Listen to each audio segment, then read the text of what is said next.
મોટા સમાચાર ગુજરાતમાં મેઘરાજાની તોફાની બેટિંગને લઈને માહિતી મળી રહી છે। 20 જિલ્લાઓમાં હજુ પણ અતિ ભારે વરસાદની આગાહી છે। ઉત્તર ગુજરાતના 4 જિલ્લાઓ રેડ એલર્ટ અપાયું છે। અમદાવાદ સહિતના 4 જિલ્લામાં ઓરેન્જ એલર્ટ છે। વીજળીના કડાકા ભડાકા સાથે ખાબકશે મેઘરાજા, પ્રચંડ પવન રહેશે અને તંત્ર અત્યારે એલર્ટ મોડ પર છે। પૂરી જાણકારી આપું છું। રાજ્યમાં ચોમાસાનું રૌદ્ર અને તોફાની ઇનિંગ સતત ચાલી રહી છે। હવામાન વિભાગ દ્વારા રાજ્યના 20 જેટલા જિલ્લાઓ માટે ભારેથી અતિ ભારે વરસાદની આગાહી જાહેર કરવામાં આવી છે। પ્રચંડ ગાજવીજ અને તેજ પવન સાથે મેઘરાજા ધમાકેદાર બેટિંગ કરવા માટે તૈયાર છે। કયા વિસ્તારમાં કયું એલર્ટ છે તેની પૂરી વિગત આપને આપું છું। સૌથી પહેલાં ઉત્તર ગુજરાતની વાત કરીએ, જ્યાં સ્થિતિ સૌથી વધુ ગંભીર બની શકે છે। હવામાન વિભાગે ઉત્તર ગુજરાતના 4 મોટા જિલ્લાઓમાં રેડ એલર્ટ જાહેર કર્યું છે। અહીં અત્યંત ભારે વરસાદ અને પૂર જેવી સ્થિતિ સર્જાવાની શક્યતા હોવાથી સ્થાનિક તંત્રને સંપૂર્ણ સાવચેત રહેવા આદેશ આપી દેવાયા છે।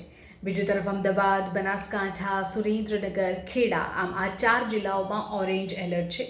ટૂંકા સમયમાં મુશળધાર વરસાદ પડવાની શક્યતાને કારણે નીચાણવાળા વિસ્તારો અને શહેરી વિસ્તારોમાં જળબંબાકારની સ્થિતિ સર્જાઈ શકે છે।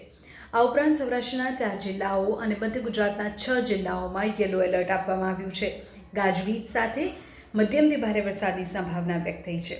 છેલ્લા 24 કલાકના આંકડા પર નજર કરીએ તો રાજ્યના 137થી વધુ તાલુકાઓમાં વરસાદ પડ્યો। વલસાડના કપરાડામાં સૌથી વધુ વરસાદ થયો છે, 3.9 ઇંચ। સ્થિતિની ગંભીરતાને ધ્યાનમાં રાખીને હવામાન વિભાગે નાગરિકો, ખેડૂતો અને માછીમારો માટે ખાસ એડવાઇઝરી જાહેર કરી છે।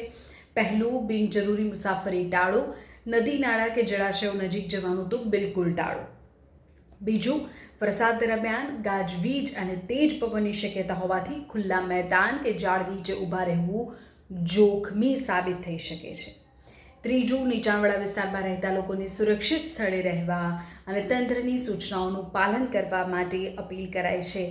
તો હજુ પણ ભારે વરસાદની સંભાવના છે। અલગ અલગ જિલ્લાઓમાં ઓરેન્જ, રેડ, યલો એલર્ટ જાહેર કરવામાં આવ્યું છે, એટલે અત્યારે તો તંત્રની ગાઈડલાઇનનું પાલન કરવું જ હિતાવહ છે।